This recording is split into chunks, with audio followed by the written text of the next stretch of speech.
Helo, croeso i Bodlediad Eryri y Mawrth 2024. Enw fi ydy Sophie Davies a mi dwi'n swyddog ymgysylltu cymunedol ar gyfer Partneriaeth Tirlun y Carneddau. A dwi yma heddiw hefo ceidwadwyr Ogwen. Ydych chi'n cyflwyno eich hunan? So, enw fi ydy Eleri Turner. Dwi'n gweithio i Ymddiriedolaeth Genedlaethol fel ceidwad. Based yn Ogwen, yn Bwthyn Ogwen, a da ni'n gweithio ar y Partneriaeth Tirlun y Carneddau. Enw fi ydy Ned Feesey, gweithio'n Bwthyn Ogwen i'r Ymddiriedolaeth. Yr un peth yn gweithio'n benna ar Partneriaeth Tirlun y Carneddau. Gwych, diolch yn fawr iawn. Y rheswm da ni'n neud y podlediad yma heddiw oherwydd mae yna nifer iawn o waith cadwraethol sydd wedi cael ei wneud yn Nant Ffrancon a Dyffryn Ogwen i gyd ar hyd cyfnod Partneriaeth Tirlun y Carneddau. A mae lot o waith hynny wedi cael ei wneud gan yr Ymddiriedolaeth Genedlaethol. Ydych chi'n chwaer yn hapus i roi oversight bach i ni o'r math o waith cadwraethol sydd wedi cael ei wneud ar hyd yr 3 mlynedd diwethaf yma? Ie, dim problem. Mae yna bob math o bethau ddeu gwir. Ystod eang iawn o bethau fel creu dolydd gwair i helpu efo adar a bryfyd yr ardal, hyd at gwaith mynediad i helpu pobl o'r cymunedau lleol cael mynd allan i mwynhau y mynyddoedd neu'r bryniau tu cefn i'r pentrefi neu trefi. Mae hynna wedyn weithio'n gallu gwneud efo gwaith gwirfoddol, sef beth mae Eleri wedi bod yn ei, neu efo contractwyr, sef beth dwi'n ei yn penna. Mae yna bethau eraill yn mynd ymlaen efo gwaith archeolegol, a mae hynna'n mynd ymlaen ar tir yr ymddiriedolaeth a tir pobl eraill. Bob math o beth o ddeg gwir. Gwych. Wel, nes i sôn dipyn bach am dolydd. Ti'n iawn i jyst rhoi insight bach i ni beth mae hynny'n golygu i greu dolydd a pa fath o rywogaethau falle sydd yn dod a pwy sydd am buddio o'r dolydd yma? So, lle da ni wan ar ffarm Gwern Gof Isaf yn Nant y Bengwlog, da ni wedi creu dôl wrth ochr yr afon yn benna i helpu efo un rhywogaeth o aderyn, sef Llunos y Mynydd, Twaid, ond mae hynny wedyn yn cael effaith positif iawn ar lot o adar a bryfyd eraill. I greu dôl o'r teip yna, neu fath yna, da ni'n gychwyn efo sicrhau fod y terfyna'n saff yn diogel a'n cadw'r stoc i fewn neu allan ar adegau briodol, neu yr amser lle da ni isio cael dôl i ffwr. Da ni wedyn yn gadael efo tyfu'n hir, rhan amla rhwng diwedd mis Mawrth, cychwyn mis Ebrill, hyd at mis Awst, mis Medi, a wedyn yn torri beth sydd wedi tyfu, sef bloda, gwair, bethau felly, mor hwyr a fedra ni yn yr ha neu cychwyn yr Hydref. Mae hynny wedyn yn tynnu maeth oddi ar y tir, yn hybu fwy o floda a fwy o amrywiaeth gobeithio dod i fewn i'r cae yna. Mae yna rhywogaethau reit lliwgar yn dod i fewn, pethau fel pys y ceirw, birds foot trefoil ag eti, a mae hada neu'r bloda yna wedyn yn gweithio fel bwyd i'r holl byd natur gwmpas.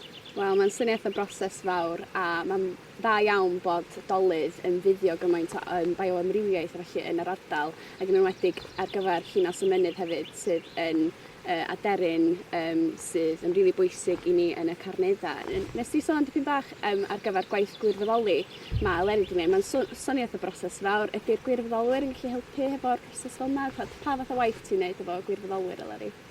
Felly, dwi'n gwneud llawer o waith efo gwirfoddolwyr yn casglu hada a plannu coed. So, da ni wedi bod yn gweithio hefo'r ysgolion lleol. Mae wedi bod yn hwyl i gael nhw allan i fewn i'r coedwigoedd lleol i casglu hadau, cos mae fel helfa trysor i natur mewn ffordd. A mae'r hadau yna wedyn yn mynd at i'n meithrinfeydd. So mae gennym ni 3 meithrinfeydd fewn y cynllun.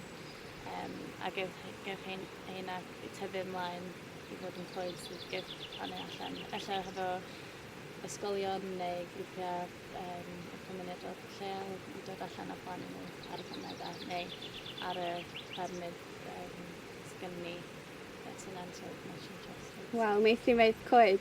Jyst i rhai ni sydd eich ddim yn gwybod beth ydy meithrinfa coed, ti'n hapus i jyst egluro dipyn bach am beth mae meithrinfa coed yn golygu a beth eich ydych chi'n gobeithio gael yn y dyfodol o'r meithrinfeydd coed yma? Ie.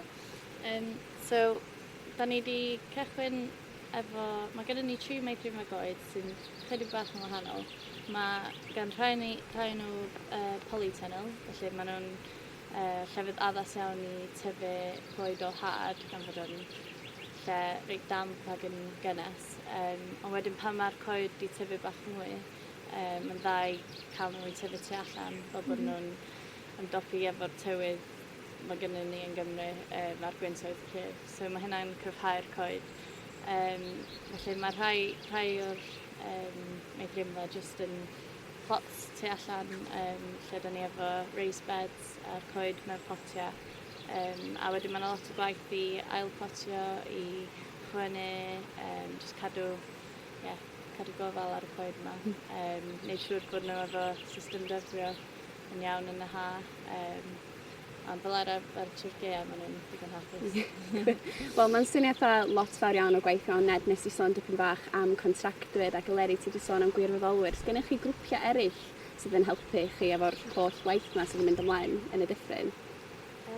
So da ni wedi bod yn gweithio mewn partneriaeth hefyd efo Cymdeithas Eryri a hefo swyddog gwirfoddoli a lles y parc hefyd. So mae hynna wedi bod yn wych i allu rhannu'r y paratoi at y sesiynau. Felly mae'n wych, mae gennym ni fel Ymddiriedolaeth Genedlaethol lot o'r kit a'r tools da ni angen i wneud y gwaith, falle efo'r plannu, rhawio a'r coed. A wedyn mae gweithio mewn partneriaeth yn golygu maen nhw'n gallu mynd allan a ffeindio pobl, grwpiau cymunedol. Da ni wedi gweithio efo Pride Cymru, efo colega, ysgolion, brifysgol, llawer. Llwyth o bobl. A dwi'n cymryd hefyd bod chi'n gwneud lot o gydweithio hefo ffermwyr a porwyr yr ardal. Ti'n iawn i jyst egluro dipyn bach o'r cydweithio sydd wedi bod yn digwydd? Mae yna bob math o gydweithio heb unis ar holl prosiect yn amhosib i cael ei gwblhau neu cymryd le ar y ddaear. So, enghraifft, lle da ni rwan, da ni ar ffarm tenant, Gwerin Isaf, a wrth gweithio efo'r tenant, gweld beth i amcanio nhw o ran system ffarmio, natur ag ati, fedra ni mynd ymlaen efo sawl prosiect gwahanol. So, enghraifft, lle da ni rwan hyn, ddaru ni gwella'r mynediad ar lwybr gyhoeddus. Wrth gwneud hyn, ailcodi walio, tacluso ffensys ag ati, a lle da ni'n ista ar y funud, creu rhyw fath o gorlan i helpu'r tenant hel defaid i fewn a dal nhw am sbel cyn wedyn symud i fyny tuag at y ffarm. Efo elfennau eraill o'r prosiect, fel plannu'r coed tu cefn i lle da ni'n ista, fyddwn ni'n plannu'r coed ar wasgar, ar y ffriddodd mewn darn o rhedyn, a tymudio dir ella sydd ddim efo cyn gymaint o laswell. Mae hynna i gyd efo caniatad a syniadau'r tenant i cymryd i fewn i ystyried a heb hynny sy'r peth i gyd ddim yn ymlaen. Mae hynny, mor bwysig i'r cydweithio yna hefo'r tenantiaid, yr ardal lleol, mwyn creu mwy o mynediad at ein carneddau ni ac i helpu'r ffermwyr sydd yn pori yn yr ardal yma hefyd ac yn gweithio yn yr ardal. Mae mor bwysig i cadw'r cydweithiad yna, so mor gret bod chi'n cario ymlaen i'r broses yna. Jyst i ychwanegu'r yna, sori. So efo'r dolydd i helpu efo llunas y mynydd a adar a pryfyd eraill, mae hynny o beth i y bwriad gynnu ni yn helpu nhw mewn ffordd. Maen nhw'n cael bales o wair neu ryw silwair wedi diwedd yr ha, fel rhywbeth fedrith y cynllun cyfrannu at nhw i ddweud diolch mewn ffordd yn ogystal unrhyw waith ffensio neu walio neu giatia ac yn o blaen. Mae yna sawl elfen arall o'r prosiect yn ehangach sy'n digwydd ar tir sy'n cael ei pori gyn sawl ffarm ar yr un pryd. Tir Rhycheldir a felly, ardaloedd fel Llanllechid, neu Abergwyn Gregyn, a fydd o'n ei lot o waith o fanna lle da ni'n torri eithin a'r henebion archeolegol. Mae hynna'n digwydd efo contractwyr, fel dwi'n rhan ohono fo, fel mae Eleri yn neud efo grwpiau. Ac ar un peth, da ni'n trio cydweithio holi gyntaf, cael mewnbwn nhw i fewn i ystyried, a wedyn gwneud beth sy'n addas i'r ddau grŵp ar y ddaear. Mae hynna mor wych, a diolch am egluro hwnna, Ned. So nes di twtio dipyn bach wedyn ar yr eithin, a mae siŵr lot o bobl wedi gweld yr lluniau o'r torri eithin wych a'r s'mores sydd wedi bod fyny'r mynyddoedd yna. Eleri, ti wedi bod yn gweithio reit agos efo'r prosiectau torri eithin. Ti o'n eisiau egluro dipyn bach eich pa rhwgeithau eich sy'n buddio o'r prosiect yna a beth mae'r prosiect yn golygu ar gyfer archeoleg yr ardal? So, da ni'n gweithio eto mewn partneriaeth efo'r torri eithin. Da ni'n cael contractors a wedyn y grwpiau gwirfoddoli. Mae Cymdeithas Eryri wedi dod y grwpiau allan i gweithio efo ni. Maen nhw wedi bod yn dyddiau reit poblogaidd. A da ni'n clirio yr eithin o gwmpas hynebion archeoleg, ond mae hyn hefyd yn creu mwy o ardaloedd pori sy'n denu ar aderyn y fran goesgoch, sef y chef, sydd yn daryn reit prin i'r Carneddau. Da ni creu mwy o llefydd iddyn nhw bwydo ar tir glaswell di pori. A hefyd mae'n creu fwy o le i'r merlod pori rhwng yr eithin.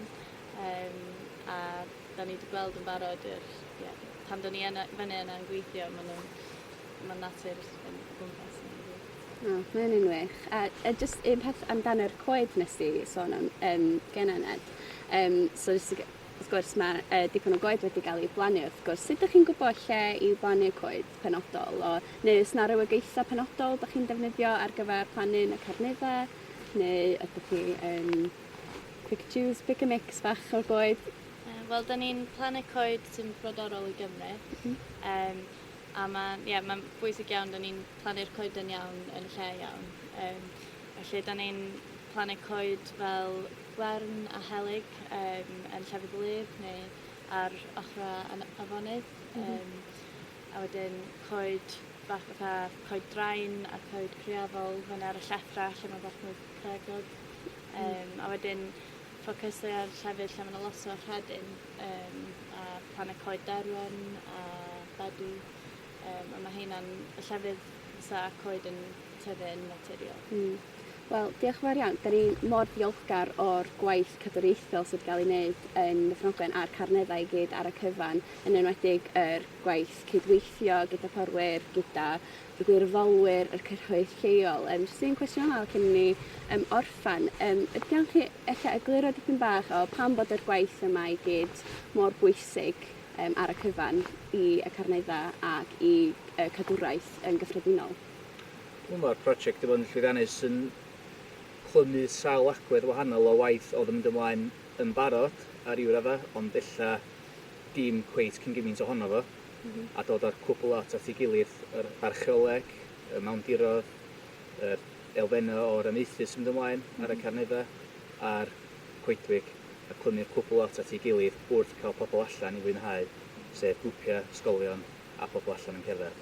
So mae wedi dod ar cwbl lot fydd oedd yn mynd ymlaen o ryw fath yn barod, ond i roi hwp iddo fo a dod efo gyd at ei gilydd.